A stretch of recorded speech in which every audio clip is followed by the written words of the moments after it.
Bonjour à tous les Talkers et bienvenue sur Game Set Talk pour une nouvelle vidéo un peu spéciale aujourd'hui. Vous vous direz qu'il y a sans doute souvent des vidéos un peu spéciales. Aujourd'hui on rend hommage à Joe-Wilfried Tsonga qui a annoncé mettre fin à sa carrière. Mais on vous livre aussi deux grandes annonces pour la suite de la chaîne.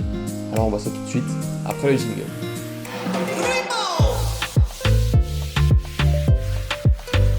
N'hésitez pas avant tout à vous abonner ou à nous laisser un petit pouce bleu, ça nous aide beaucoup pour le référencement de la chaîne. Et si notre travail vous plaît, c'est un moyen de nous encourager en tout cas à poursuivre dans cette direction. Joe-Wilfried Tsonga a donc annoncé la fin de sa carrière il y a 2 jours sur ses réseaux sociaux via une vidéo avec sa femme notamment qui était à ses côtés. Il a avoué que son corps ne suivait plus tout simplement Joe-Wilfried Tsonga. Alors avant tout j'aimerais quand même mettre fin à l'hypocrisie de tout ce qu'on a pu lire sur les réseaux sociaux.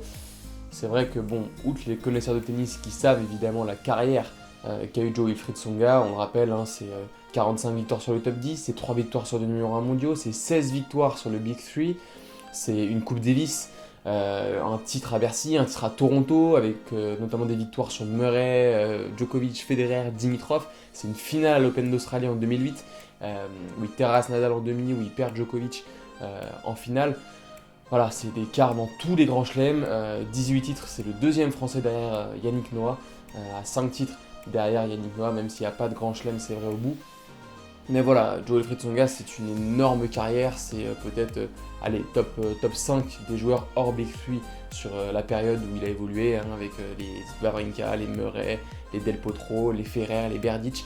Mais voilà, il a pas beaucoup d'égal finalement, et c'est vrai que c'est le reproche entre guillemets, et ce qu'on peut trouver dommageable dans l'hégémonie du Big 3, c'est que oui, ils ont fracassé les standards de tout ce qui était record, etc., nombre de titres en grand chelem, mais d'un autre côté, je trouve aussi que pour le grand public, on s'est trop habitué en tout cas à se baser sur les standards du Big 3 pour déterminer ce qu'était un grand joueur ou un très bon joueur de tennis. Non, Joe-Wilfried Tsonga n'a jamais gagné de grand chelem, mais oui, Joe-Wilfried Tsonga est un grand joueur et le deuxième, voire peut-être même le meilleur joueur français de l'ère Open, et ça en tout cas personne ne pourra lui enlever, donc je préférais juste revenir là-dessus avant toute chose. On pourra évoquer les super souvenirs de Joe-Wilfried Tsonga, je vous laisse le faire en commentaire, nous donner votre moment le plus marquant de la carrière de Joe-Wilfried Tsonga. Il y a aussi cette victoire sur le center court contre Roger Federer alors qu'il était mené 2-7-0, la première défaite à l'époque de la carrière de Federer après avoir mené 2-7-0 en Grand Chelem. Il y a évidemment cette Coupe Davis où, à défaut de battre par exemple à David Goffin en finale, il a été très solide sur les joueurs un peu moins faibles, ce qui a permis de mettre ses coéquipiers dans les meilleures dispositions. Il y a ce titre à Bercy avec cette victoire contre Nalbandian, il y a ce tournoi de Toronto, on l'a dit, où il bat tous les meilleurs joueurs du monde, bon excepté Rafa qui n'était pas là, mais voilà, il bat Djokovic, Federer, Murray, même Dimitrov qui à l'époque était plutôt dans une bonne période. Donc voilà, Joe-Wilfried Tsonga, c'est tout ça à la fois, c'est un joueur qui aura dégagé une impression de puissance, comme on en a rarement vu dans le tennis français. Alors oui, souvent il y a des private jokes sur tout ce qui est côté mental des Français.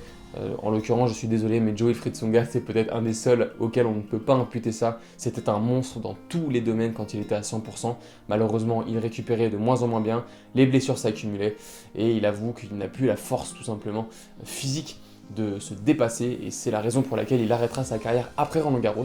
Donc tout ça Roland, si vous avez l'opportunité d'y aller. Il y a eu plusieurs débats, est-ce qu'il faut qu'il termine en session de jour, est-ce qu'il faut qu'il finisse en session de nuit? J'ai envie de vous dire, la logique voudrait qu'il finisse en session de jour devant tout le public français, et en clair, parce qu'on sait que le soir maintenant c'est sur Amazon Prime, mais quand on voit beaucoup de commentaires français à côté des commentaires anglophones et internationaux tout simplement, on se demande vraiment, et on en vient à se demander, si on mérite d'avoir un joueur comme Joe-Wilfried Tsonga en France. La deuxième chose pour laquelle on vous rassemblait aujourd'hui, c'est pour vous faire 2 annonces de séries qui vont voir le jour sur la chaîne dans les prochaines semaines. Tout simplement, la première, celle d'Alexis, qui s'appellera Les Grands du Jeu. Voilà le principe. Alors il y a déjà quelques épisodes qui sont en stock, on vous spoile pas, mais on vous demande en revanche en commentaire qu'est-ce que vous aimeriez avoir comme épisode. Le principe il est simple, un peu comme il a fait pour Corda pour sa toute première chronique, il va présenter et faire le portrait de joueurs qui ont été des grands joueurs sans sans marquer l'histoire tout simplement. Je vais vous donner l'exemple, typiquement un Joe-Wilfried Tsonga par exemple, un Thomas Berdych, un David Ferrer, ce genre de joueurs qui n'ont jamais remporté 10-15 grands chelems, mais qui en tout cas ont toujours été juste derrière, ou ont laissé une empreinte au moins minime, voire même plus que ça, dans l'empreinte du jeu. Donc voilà, on vous laisse nous dire en commentaire ce que vous souhaitez voir, quels joueurs vous souhaitez qu'on analyse et qu'on vous présente.